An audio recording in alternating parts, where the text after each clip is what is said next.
Hello, everybody. I would like to welcome you in this presentation.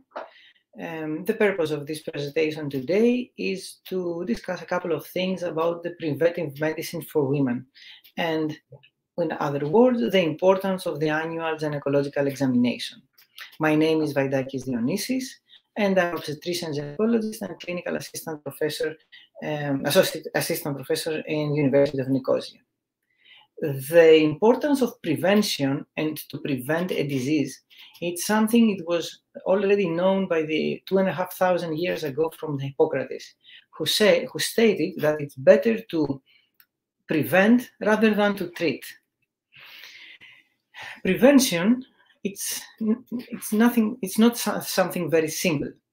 We have two types of prevention, primary and the secondary. Primary includes all the actions aimed to prevent or reduce the exposure of the factors that they are related to some disease or a symptom. We will see it later concerning the gynecological issue. And secondary prevention aimed to the early diagnosis and therefore better treatment and outcome.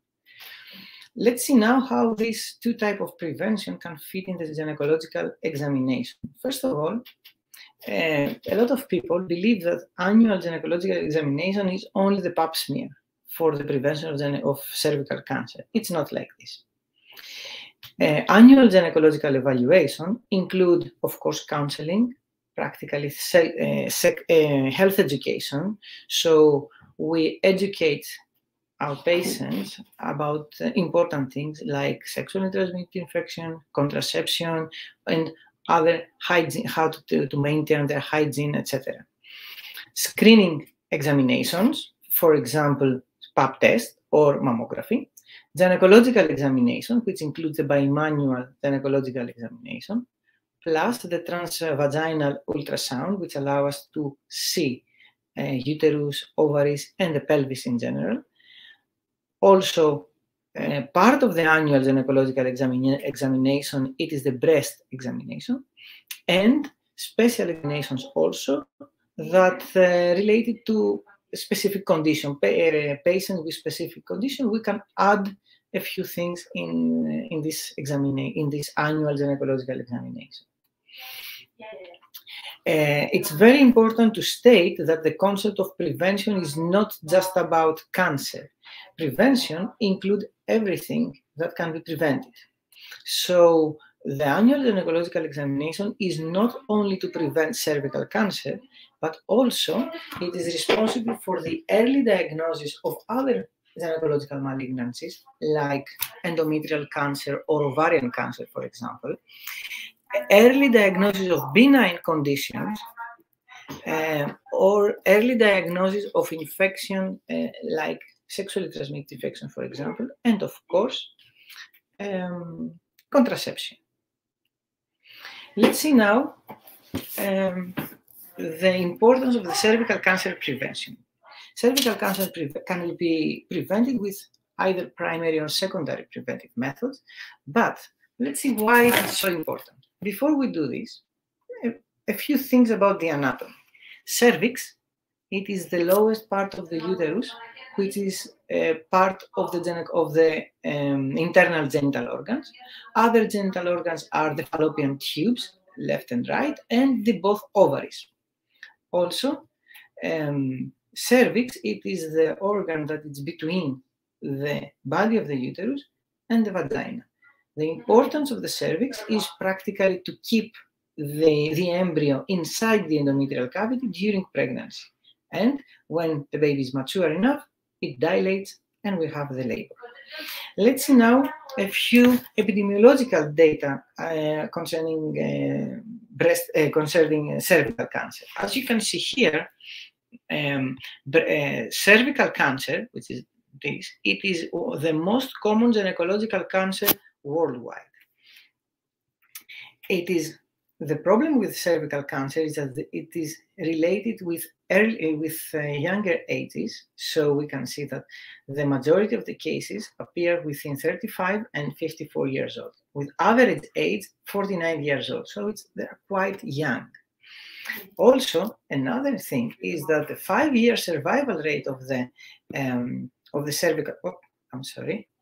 I'm sorry, 5-year survival rate of cervical cancer is 67.9. It's quite low again.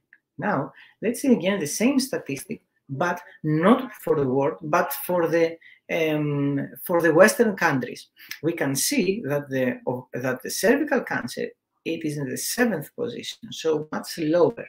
Why? Because we have the screening programs that we will see later.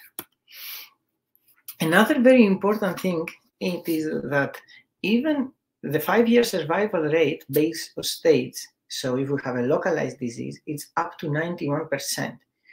It is quite high for cancer, but again, it is not 100%. And if we treat the pre-malignant condition, then the treatment is 100%. So we can see that we can prevent this cancer from happening and treat it before it appears. This is the importance of the screening system. Another important thing about cervical cancer is that practically at the early stages here, I mean, when we have this high percent of treatment, it's only, there are no specific symptoms, and most probably, most of the women, they underestimate them. When the cervical cancer had symptoms, usually it is in most advanced stage, which include bleeding, pain, and other specific problems that can appear. So as we can see, that another problem with cervical cancer is that there are no symptoms. So the diagnosis, so the important is to treat before we have cervical cancer. So as we said, the pre-malignant condition. But something that you need to remember, pre-malignant conditions, they have no symptoms at all. The only way to detect them is with screening, with pap test. Let's see now, as we said at the beginning, for the cervical cancer, we have two types of prevention. The primary prevention, which include condoms and vaccination, and the secondary prevention, which includes pap test. I don't think that you need to know a lot of things about condoms. It's something that everybody knows. It's quite available, it's quite cheap, safe, and among one of the most popular ways for prevention of sexually transmitted infection in general. But here is something important that we'd like to focus on. Even though there are some studies that indicate that HPV, which is the causative factor of cervical cancer, can penetrate the latex, the condom, even though there are studies that indicate the importance of the use of condoms in each sexual intercourse, because it decreases significantly the chance of cervical cancer, because in one hand it decreases the viral load, and also it keeps the prostaglandins inside the condom. So there is no, and prostaglandins are some hormones that they activate the virus, and it is in high concentration in spermatic fluids. So we have two types of protection with condoms. The other primary prevention for cervical cancer, it is the vaccination. According to the CDC, vaccines are considered one of the most important achievements in the modern civilization. It's very important. And from 2007 until now, there are 3 vaccines available. All of them, they're quite effective. And countries that they have, they do large vaccination to the population, so large-scale vaccination, like Australia, for example, which vaccinate both boys and girls. They report 0% of cervical, 0 cases of cervical cancer within the last couple of years. And now other countries, they also include this, adopt these policies to vaccine both boys and girls. But it's quite expensive for the system. Okay. Let's see now secondary prevention. Secondary prevention is, as you all know, it's a pap smear.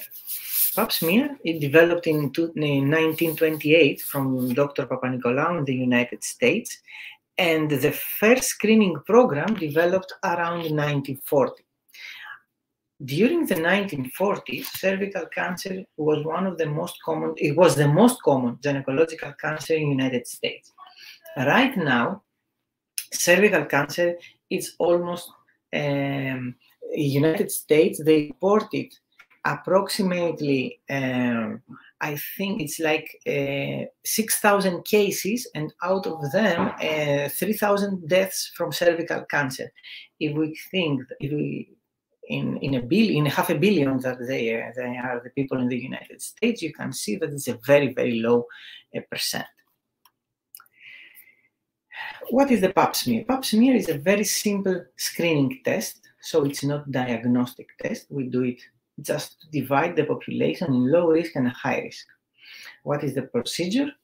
It's painless with a speculum like this. We open a little bit the vaginal wall, we found the cervix, and then we use speculum, we collect the sample from the cells. And then we send this to the pathologist for the report. Something that is very important, and I want you to remember that pap test is not reliable for detecting other gynecological cancer. It's mainly for squamous cell epithelium dysplasias, either low risk or high risk, or squamous carcinoma, of course, and sometimes can also detect granular cells like cells from the endometrium, but this is not that common. And of course, other type of dysplasias that can be detected, it is the vaginal dysplasias, similar to the cervix, again caused on the HPV. And of course, with the new techniques, the liquid phase cytology, which is the new pap test, we can also detect inflammation of the vagina and the cervix, some specific bacteria like Candida, Haemophilus, Cartenella, which is quite common. So pap test can also give us some information about this. But again, remember it is not reliable for detecting other gynecological cancer. So pap test alone, it's not enough. So we need all the other part of the annual gynecological examination that we said before. One question that most of the women have is, how often should I have a pap test? Let's see now what are the guidelines published in 2018 from the WHO. Okay. I forgot to translate. This is, okay, it's these guidelines developed in the United States and adopted by the WHO, and most of the countries in Europe, they also adopt and they use the same guidelines. So let's see this guideline. Women without sexual intercourses, they don't have to do a pap test because, as we said before, cervical cancer is related to the infection of the HPV. HPV is a sexually transmitted infection. So there is no risk of a woman without sexual intercourse to have cervical cancer. Also, women younger than 21 years old, also they don't need to participate in the screening program. And it's unrelated to the sexual debut, the age of the first sexual intercourse. Between 21 and 29 years old, we should do the pap every 3 years. And if there is negative, then again we repeat it in 3 years. If it is positive, we treat according to the condition. From women 30 to 65, the recommendation is to do the pap test plus HPV DNA test every 5 years. And if it is negative, then again, we can continue every 5 years. If the pap test is negative, but we detect the HPV DNA, then we can do the pap test more frequent. But again, HPV DNA test is quite expensive, and a lot of healthcare systems, they don't include it in the standard screening process. So that's why the alternative is to keep again pap test every 3 years, as women between 21 to 29. Some special population are after 65 years old. Also, we stop the screening, but only if we have negative test for more than 10 years. If we have history of cervical dysplasia, then we need to continue 20 years and after the positive test. After hysterectomy, we don't do pap test, but as a screening program for cervical cancer, because if we do hysterectomy, which is the removal of the uterus and the cervix, there is no risk for cervical cancer. But in order to stop the screening program for cervical cancer, it should be the reason of hysterectomy should be benign. So patients who perform hysterectomy due to cervical cancer or endometrial cancer, then yes, we need to continue the screening again like before until we have 20 years of negative test. Vaccinated women are also participating in the same screening program, so nothing changed. Let's see now practically. This is the guidelines. Let's see now practically, how often do we have to do the pap test? We described before the protocol that it's adopted by the WHO. Also, the Ministry of Health here in Cyprus, they also adopt the same guideline. But about 50% of the women are not regular in screening. So we can see that only a small part of women are participating in the screening program.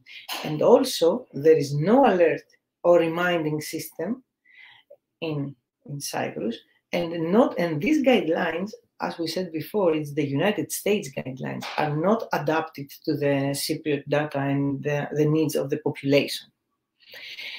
And in general, the regularity of the screening is related to the economic and the social level of the community.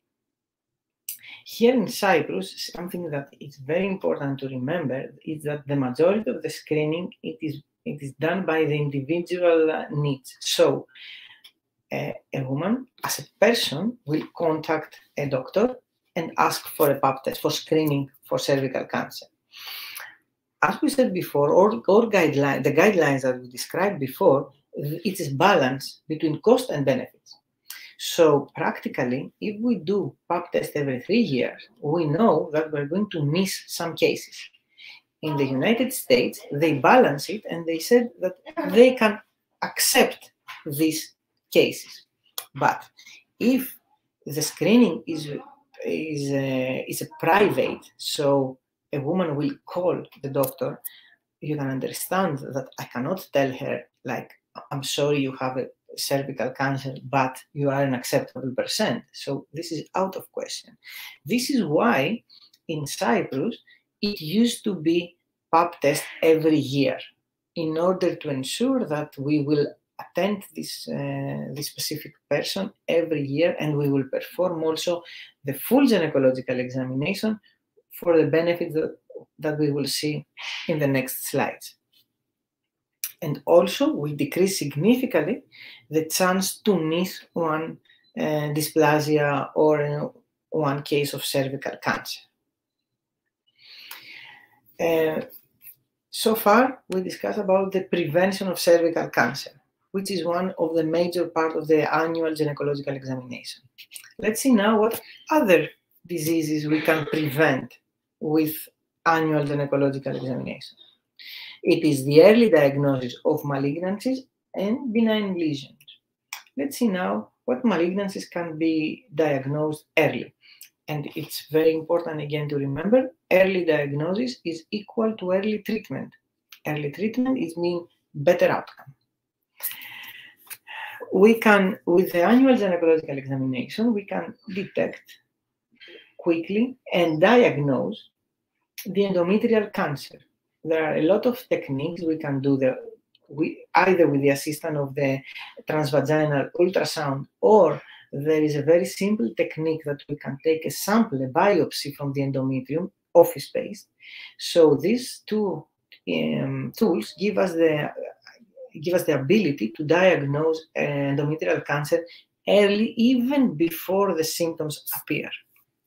And endometrial cancer is a cancer, gynecological cancer, which had symptoms quite early. Also, another disease, of course, I think you all know about it, that we can prevent, that we can do early diagnosis, is breast cancer. I would like to, I don't like to say a lot of things now because I have presentation, a couple of slides at the end of the presentation. Another important benign lesions that can be, also ovarian cancer. It should be here, but I will fix it. Ovarian cancer is another malignant, or other malignancy that we can detect early.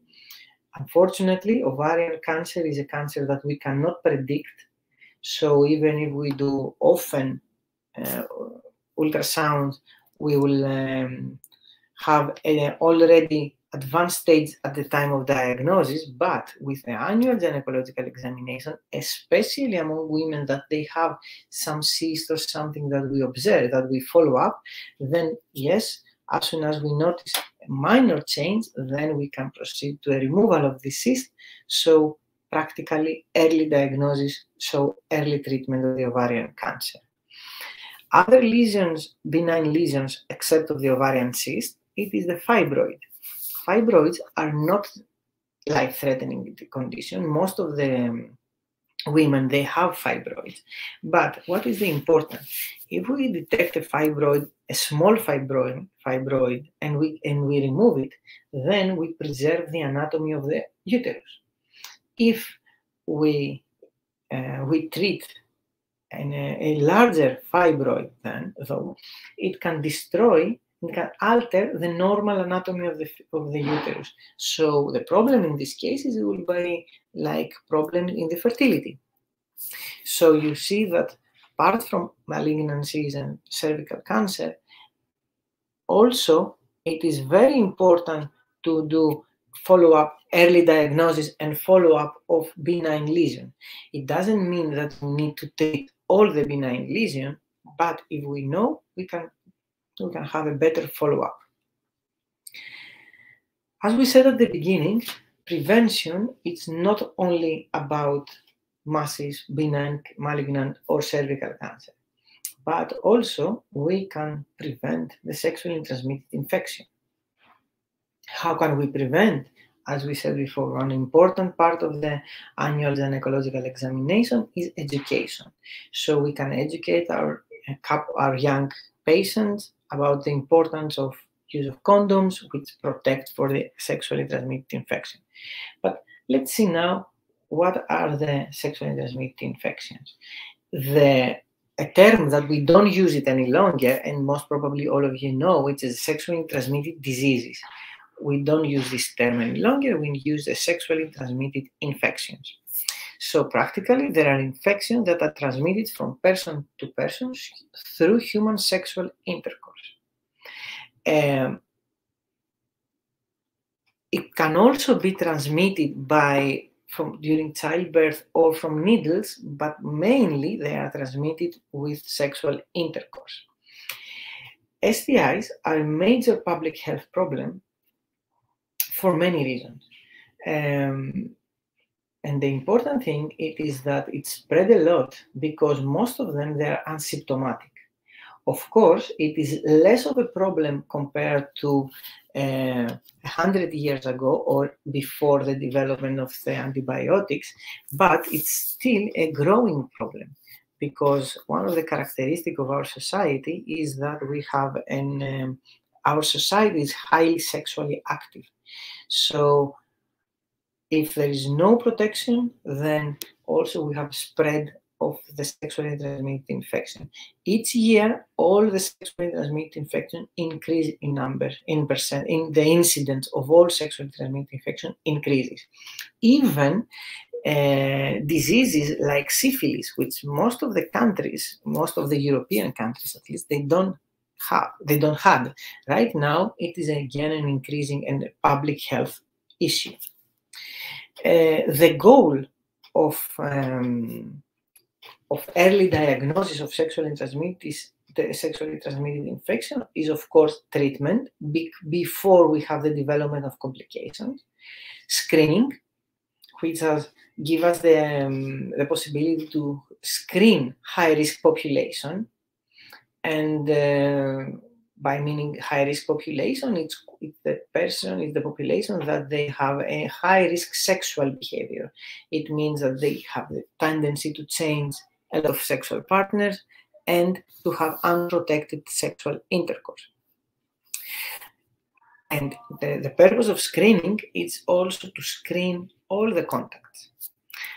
The third goal of the sexually transmitted infection early diagnosis is also to treat the sexual partners. Of course, you can understand that this is not easy in all cases, but it's our primary goal. There are many sexually transmitted infections. Let's see which are the most common ones. We divide it in bacterial infection, viral, and protozoan infection. Bacterial infection, one of the most common ones is chlamydia, Neisseria, gonorrhea, and Treponema pallidum, which is the bacteria related to syphilis. So those three bacteria are the most common bacterial sexually transmitted infections. Both chlamydia and gonorrhea, they don't have symptoms at the beginning, and they develop symptoms either if the bacterial load is increased a lot, or they also can cause problems like pelvic infections. Pelvic infections are directly related to infertility. So you can see that these two infections, which are quite common, related to infertility. And if we think that chlamydia infection had the tendency, the incidence of chlamydia infection has the incidence to increase within the last couple of years, we can expect that in the future we have cases of infertility, young girls infertile due to these infections. So this is one of the main reasons, this is another reason, not main, but is one of a very important reason why we need to do screening for sexually transmitted infection. In Cyprus, unfortunately, there is not organized clinic. We are trying to build one in the Unique Medical Center, and to have standard screening program for sexually transmitted infections. Other very common viral sexually transmitted infections are the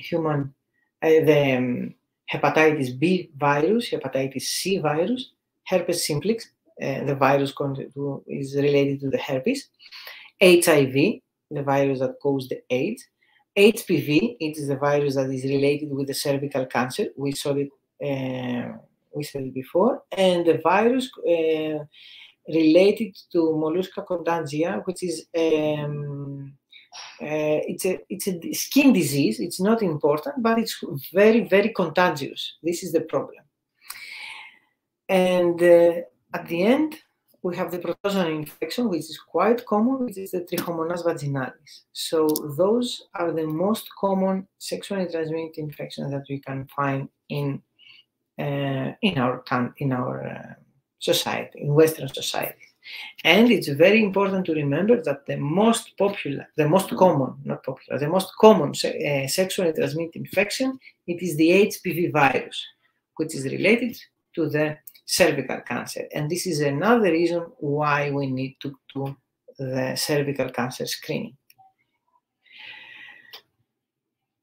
Okay, we said it before that sexually transmitted infection can pass through membranes during sexual intercourse, because during sexual intercourse there were some small lesions in the epithelium, and this gives the time, this make the virus or the bacteria possible to penetrate the body. Also can be transmitted through skin-to-skin contact. HPV, for example, can be transferred with skin contact. Other rarely can be transfers through body fluid like sweat or saliva, which is quite uncommon, but through sperm, it's quite common to transfer these infections. From mother to child, it's called vertical transmission. It's also quite common to transfer the sexually transmitted infection, especially the hepatitis virus. And of course, through exposure to body fluid like sharing needle among drug addicts or blood transfusion, not that common in our days. And we said at the beginning, how can we prevent sexually transmitted infections? Condoms, number 1. Screening, number 2. And health promotion and education. So if we educate our community, number 3.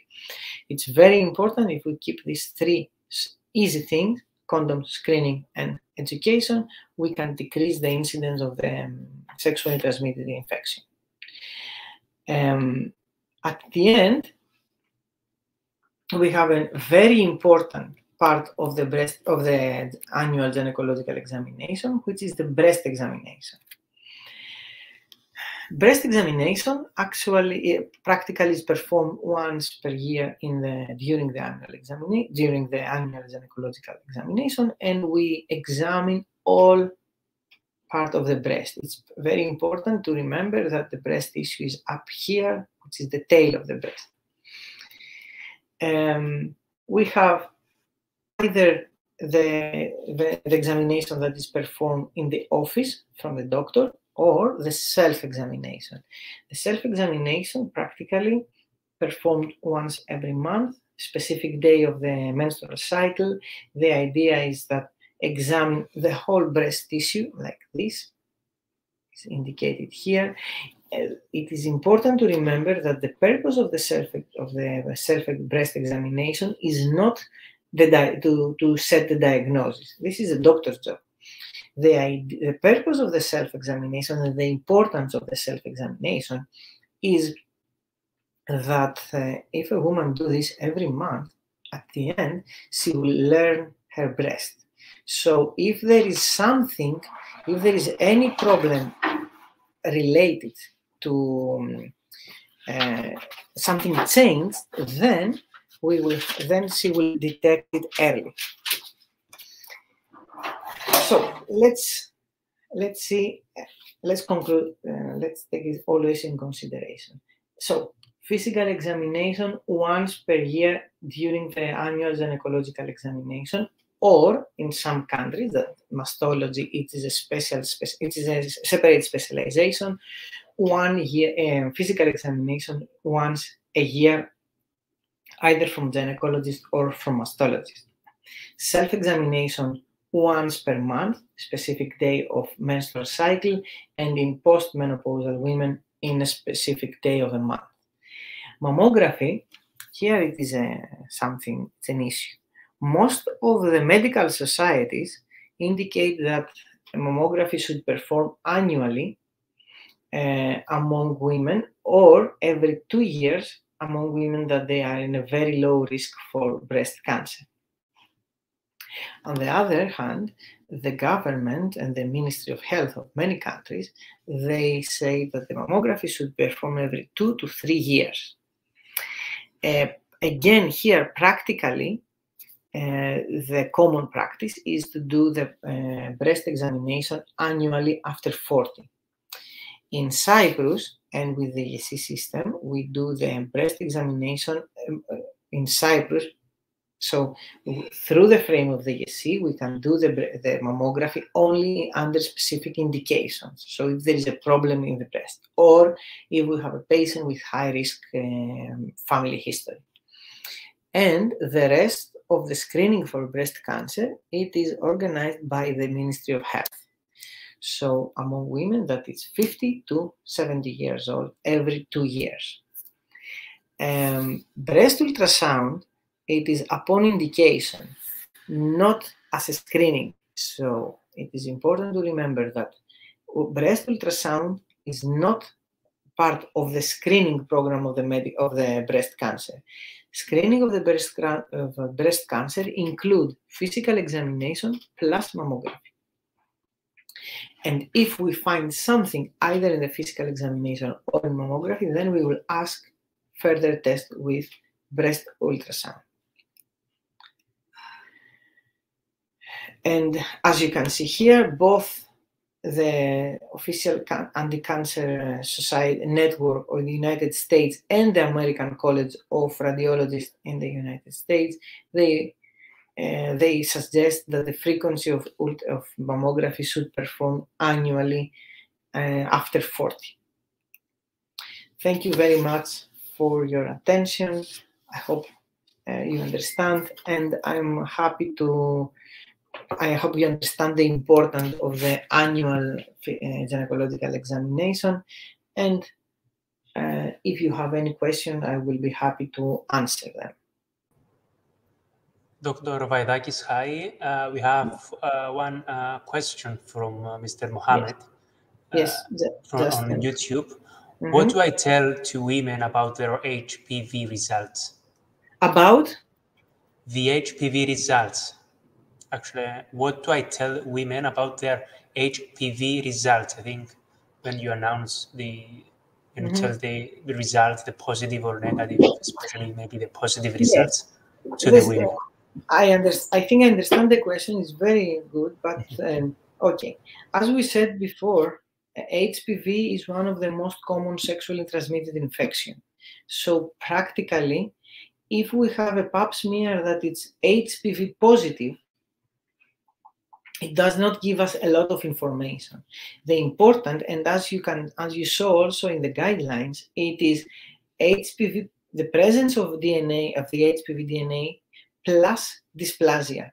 So the purpose of the screening program is not to detect the HPV, but to detect the dysplasias, because the dysplasias is the thing, it's the lesions that we need to treat. HPV is so common that practically more than 80% of the sexually active population, they have this infection. Or at least they exposed once in HPV. So practically, if we have a pap smear that is positive for HPV, we don't need to, okay, it's an indication. We need to have a closer follow-up.